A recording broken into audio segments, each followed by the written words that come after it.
आऊज़ बिल्लाहि मिनश शैतानिर रजीम बिस्मिल्लाहिर रहमानिर रहीम। अस्सलाम वालेकुम वरहमतुल्लाह। प्यारे बच्चों, कल मैंने आपको कोल एंड पेट्रोलियम के बारे में बोला था कि कोल क्या है और ये कहाँ से आया है। आज मैं आपको उसी के बारे में कोल की एक स्टोरी सुनाऊंगी कि कोल एक्चुअली है क्या और ये कहाँ से आता है। मुझे उम्मीद है कि आपको कल का पूरा लेसन याद होगा, क्योंकि फिर जब आपको कल का लेसन याद होगा तो आगे पढ़ने में मज़ा आएगा। Let us start. Story of coal. About 300 million years ago, the earth had dense forests in the low-lying wetland areas. लगभग 300 मिलियन ईयर्स अगो, 300 मिलियन साल पहले की बात है। अर्थ पे डेंस फॉरेस्ट्स होते हैं, घने जंगल होते थे लो लाइंग वेटलैंड्स एरियाज में। Due to natural process like flooding, these forests got buried under the soil. कुछ नेचुरल प्रोसेसेस हो गई, फॉर एग्जांपल फ्लडिंग हो गई, सैलाब आ गया जिससे ये फॉरेस्ट दब गया, बुरीड हो गया, जमीन के अंदर हो गया। इसके ऊपर सॉइल आ गई, मिट्टी आ गई। As more soil deposits over them they were compressed. जितनी जितनी मिट्टी इस पे चढ़ती गई इतनी इतनी ये कंप्रेस होते गए, दब गए। ये जंगल, ये पेड़ जो भी उसमें थे, जानवर भी थे, पेड़ भी थे। The temperature also rose as they sank deeper and deeper. जितना जितना जमीन के नीचे, इस सॉइल के नीचे टेम्परेचर बढ़ता गया, ये अंदर जाते गए, ये बहुत डीप होते गए। जितना अंदर हम जाएंगे, जमीन के अंदर जाएंगे, उतना टेम्परेचर भी बढ़ता है। Under high pressure and high temperature dead plants got slowly converted into coal. जितना जितना इनको अंदर से जो ये प्लांट्स दब गए थे जमीन में, जितना जितना इनको टेम्परेचर बढ़ गया, इतने इतने ये कन्वर्ट हो गए कोल में। समझ में आ रहा है कहाँ से क्या कोल है एक्चुअली? ये है बुरीड प्लांट्स। कोल क्या होते हैं? बुरीड प्लांट्स, जो किसी वजह से सॉइल में, जमीन के अंदर दब गए हैं। फिर जब इनका प्रेशर वहां से बढ़ता है, टेम्परेचर वहां पे बढ़ता है, जितना टेम्परेचर बढ़ेगा ये आराम से आहिस्ता आहिस्ता किस में तब्दील होते जा रहे हैं? कोल में। शाबाश। The slow process of conversion of dead vegetation into coal is called carbonisation. इस प्रोसेस को हम बोलते हैं कार्बनाइजेशन, क्योंकि इसमें कार्बन, मेनली कार्बन प्रेजेंट होता है। इसीलिए ये आहिस्ता आहिस्ता, ये नहीं एकदम से ये डेड प्लांट जब इसमें अंदर गए तो इसको कोल बन गए, नहीं, ये प्रोसेस बहुत स्लो है। आहिस्ता आहिस्ता जब ये कोल में तब्दील होते गए इन डेड प्लांट से, इस प्रोसेस को हम बोलते हैं कार्बनाइजेशन। क्या बोलते हैं? Carbonization.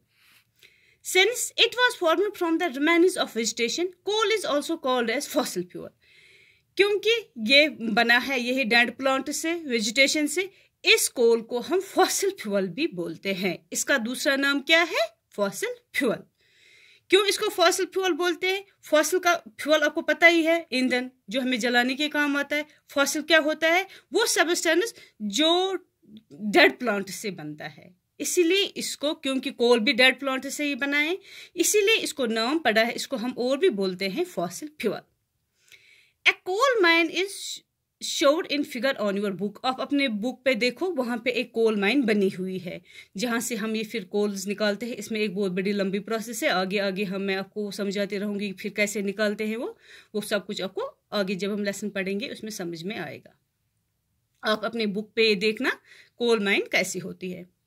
When coal is heated in air, it burns and produces mainly carbon dioxide.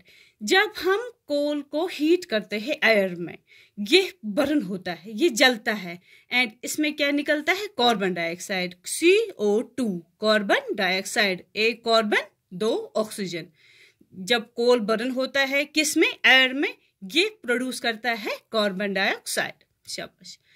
Coal is processed in industries to get some useful products such as coke, coal tar and coal gas. जब हमने ये कोल निकाला minus से, फिर हम इसको ले जाते हैं इंडस्ट्रीज में, वहां से हम इसको कुछ यूजफुल प्रोडक्ट्स बनाते हैं। क्या क्या बनाते हैं हम इसको? कोक बनाते हैं, कोल तार बनाते हैं एंड कोल गैस बनाते हैं।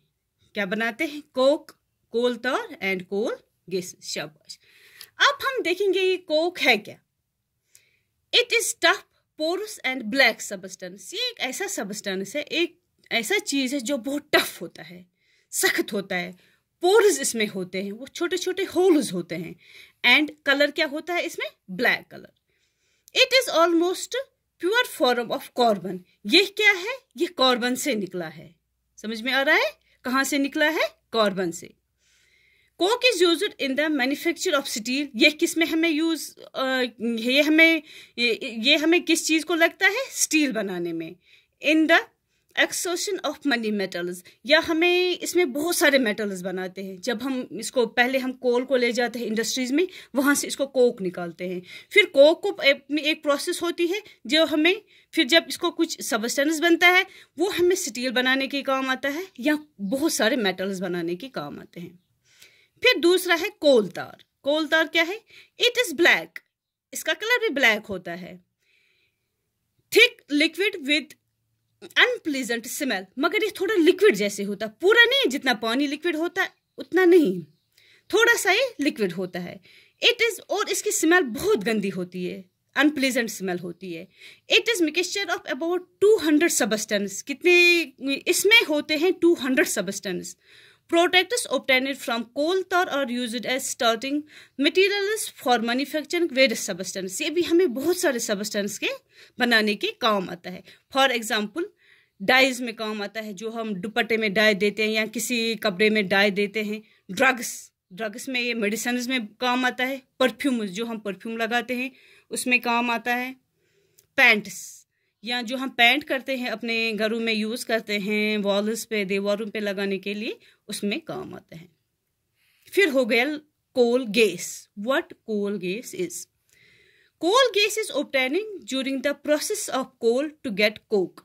कोल गैस, जब हम कोल को लाते हैं, फिर जब हम उसको कोक निकालते हैं, कोक बनाते हैं, उसमें एक गैस निकलती है, उसको बोलते हैं हम कोल गैस। क्या बोलते हैं हम? Coal gas. It is used as a fuel in many industries. ये कहाँ पे यूज होता है? As a fuel, as a ईंधन। कहाँ पे? बहुत सारे इंडस्ट्रीजों में। Nowadays it is used as a source of heat rather than light. ये आज हमें हीट देने के काम आता है। लाइट उतनी अब नहीं इसे हम यूज करते हैं जितना अब हमें ये हीट देने के काम आता है। मुझे उम्मीद है कि आपको आज का ये लेसन समझ में आया होगा। घर में प्लीज़ इसको रिवाइज कीजिए, फिर आपको अच्छे से समझ आए। अपनी बुक्स पे देखा कि ये कहाँ पे क्या है। तो नेक्स्ट क्लास में हम और कुछ पढ़ेंगे इसके बारे में, और पेट्रोलियम के बारे में पढ़ेंगे। तब तक के लिए खुदा हाफिज़। Stay home, stay safe.